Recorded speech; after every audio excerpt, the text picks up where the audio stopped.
Second part of video solution में बेटा हम लोग यहाँ देख रहे हैं velocity of electron in the nth Bohr orbit का फॉर्मूला। अगर आपको ध्यान हो तो velocity of electron in the nth Bohr orbit जो है वो आता है c/137 into Z by N, या फिर 2.16 इंटू 10⁶ जेड बाई एन भी आप लिख सकते हो।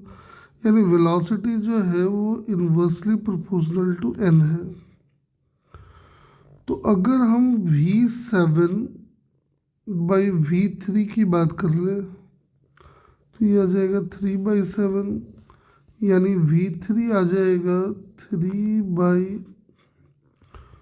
7/3 इंटू v7, और v7 अपने को दिया हुआ है 0.308 इंटू 10⁶। तो इसको अगर हम सॉल्व कर ले तो दिख रहा है हमको ये कुछ फर्स्ट वाला आ जाएगा, लगभग लगभग आ जाएगा। देख लो v3 जो आएगा वो आएगा 0.719 इंटू 10⁶ मीटर पर सेकंड। तो एक सिंपल क्वेश्चन है जो मॉडर्न फिजिक्स के ऊपर आया हुआ है, जो हम आसानी से कर सकते हैं। ठीक है, आओ नेक्स्ट क्वेश्चन की तरफ बढ़ते हैं। कह रहे एक पॉइंट ऑब्जेक्ट है, उसको 40 centimetre in front of a converging mirror रखा है। तो कन्वर्जिंग मिरर अगर है इसका मतलब हो गया ये कॉनकेव रहा होगा, और रियल इमेज बन रहा है 120 सेंटीमीटर पे। तो अगर हम मिरर फॉर्मूला डाल दें तो मिरर फॉर्मूला कहता है 1/v plus 1/u is 1/f। अब चीज़ों को प्रॉपर साइन के साथ डाल देते हैं तो ये आ जाएगा -1 इतना इतना इतना। यहाँ से f की वैल्यू -30 सेंटीमीटर आ जाएगी। लेकिन अपने को तो df चाहिए, तो मिरर फॉर्मूला को फिर से पकड़ो और उसको डिफ्रेंशिएट कर दो। तो ये आ जाएगा -1/v² into dv -1/u² into du is -1/f² into df।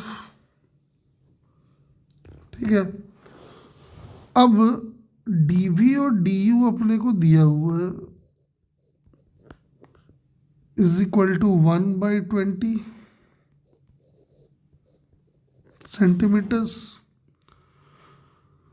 ठीक है, और f अपने को निकाल लिया हम 30। जब सबकी वैल्यू को पुट पाट कर लोगे तो df की वैल्यू जो आएगी वो आ जाता है ऑलमोस्ट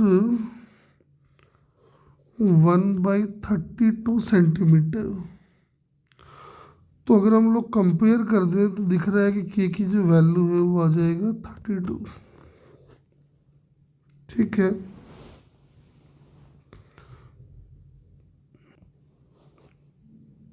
क्या दो एक कैपेसिटर है, इसका कैपेसिटेंस दिया हुआ है, उसको 100 वोल्ट से चार्ज किया और आइडेंटिकल कैपेसिटर के साथ अटैच कर दिया। हीट प्रोड्यूस निकालना है। तो हीट प्रोड्यूस का फॉर्मूला अगर आपको याद हो तो डेल्टा जो आता है हीट डेल्टा यू नेगेटिव में आता रहता है half C1 plus C2 into V1 minus V2 का होल स्क्वायर।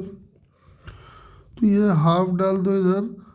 C1 C2 अगर देख लो तो ये आ जाएगा आपका C/2 यानी कि 450। तो यही हो गया इंटू 10⁻⁻6 तो है ही, और V1 माइनस V2 करेंगे तो आ जाएगा 100 का स्क्वायर, यानी ये हो जाएगा -1/2 इंटू 45 इंटू 10⁻⁻1 आ जाएगा। ठीक है, इसको अगर हम लोग सॉल्व कर ले तो ये आ जाएगा कुल मिला के -2.25 जूल, है ना। तो डेल्टा इतना आ रहा है तो हीट लिबरेटेड की वैल्यू यही हो जाएगी 2.25 जूल। ठीक है, कह रहा है एक पार्टिकल जो है वो एसएचएम परफॉर्म कर रहा है, तो कह रहा है बताओ कि इसकी पोटेंशियल जो मैक्सिमम कब होगी। तो कह रहा है आपको याद करो, क्योंकि साइन का टर्म दिख रहा है, इसका मतलब बॉडी ने अपना मूवमेंट जो है मीन पोजीशन से स्टार्ट किया है और वो भाग रहा है राइट एक्सट्रीम की तरफ। तो उसका यूएक्स ग्राफ ऐसा होगा, यानी जब वो एक्सट्रीम पे पहुंचेगा तो उसकी पोटेंशियल जी मैक्सिमम होगी। और आपने को पता है कि मीन से राइट एक्सट्रीम जाने में जो टाइम लगता है उसको हम लोग कहते हैं magical time, and that time is equal to 1/4 of the time period. तो कंपेयर कर लेंगे तो बीटा की वैल्यू 4 आ जाएगी। देखो एक बात मैं हमेशा बच्चों को कहता हूँ कि देखो ग्राफ बनाने को आए तो बड़ा मुश्किल है, लेकिन ग्राफ में करेक्ट ऑप्शन चूज करना हो तो बड़ा आसान है। तो मैट्रिक्स मैच वाले क्वेश्चन है, जैसे एक्स टी ग्राफ दे रखा है, तो एक्स टी ग्राफ अगर दे रखा है तो समझ में साफ साफ आ रहा है यहाँ पे कि एक्स टी ग्राफ को देखने से मालूम चल रहा है कि जो वी आएगा वो आएगा D x by d T. और जो कि स्ट्रेट लाइन है तो वी की वैल्यू कांस्टेंट आनी चाहिए। ठीक है, तो कांस्टेंट आनी चाहिए, तो दो पॉसिबिलिटी बन रहा है, दो तो नहीं बनेगा, ये सिर्फ ये आ जाएगा। एक्सटी ग्राफ अगर देखो तो दिख रहा है कि वेलोसिटी बढ़ता हुआ दिखना चाहिए, है ना। एक्सटी ग्राफ अगर टी स्क्वायर ले लो तो से x directly proportional to t square है मान लो, तो d x by d t अगर आ जाएगा तो that will be 2k t आ जाएगा। यानी जो ग्राफ बनेगा वी और टी का वो graph straight line passing through origin बन जाएगा, तो ये हो जाएगा। इसमें अगर आप देखो तो पहले वेलोसिटी जो कि इस रीजन में देखोगे तो स्लोप पॉजिटिव है, इस रीजन में नेगेटिव है, तो पहले वेलोसिटी पॉजिटिव होगी और बाद में नेगेटिव होगी, तो ये आ जाएगा। इसमें अगर देखो तो x is inversely proportional to temperature time, sorry x time के साथ ऐसे घट रहा है, मान सकते हैं ऐसा। तो d x by d T जब निकालोगे तो ये आ जाएगा -1/t²।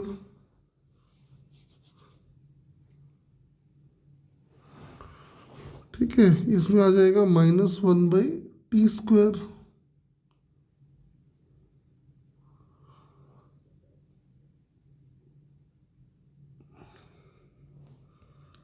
तो करेक्ट ऑप्शन जो है वो अपना 1 वाला हो जाएगा।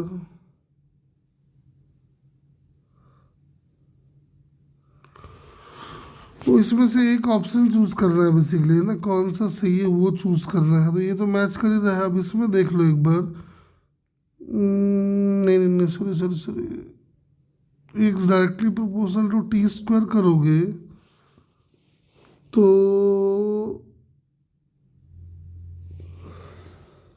क्या आ जाएगा इसका,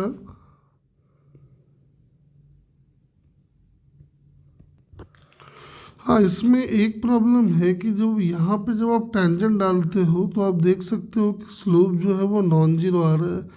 इसका मतलब जीरो टाइम पे जो बॉडी की वेलोसिटी है वो नॉन जीरो होनी चाहिए थी, लेकिन यहाँ पे जीरो आ रहा है। ठीक है, इसका मतलब करेक्ट जो है वो ये वाला ही हो जाएगा। अब कह रहा है कि रॉड ऐसे इक्विलिब्रियम में है, बी दिया हुआ है, आर दिया हुआ है, तो पूछ रहा है बताओ कि बैटरी का वोल्टेज कितना रहा होगा। ठीक है, तो दिख रहा है साफ कि करंट जो दौड़ेगा वो दौड़ेगा V/R। और इसमें अगर हम लोग L और B से और मल्टीप्लाई कर दें और उसको mg से इक्वेट कर दें तो V की वैल्यू को हम लिख पाएंगे, ये आ जाएगा mg/LB। तो m जो है वो दिया हुआ है 1 ग्राम, ये 10, R हो गया 5, L हो गया 10 इंटू 10⁻⁻², और मैग्नेटिक फील्ड हो गया ये। इसको सॉल्व कर देते हैं तो आ जाएगा, कितना आएगा देखो, तो ये कट ही गया, और ये हो जाएगा 50, 500, 5000।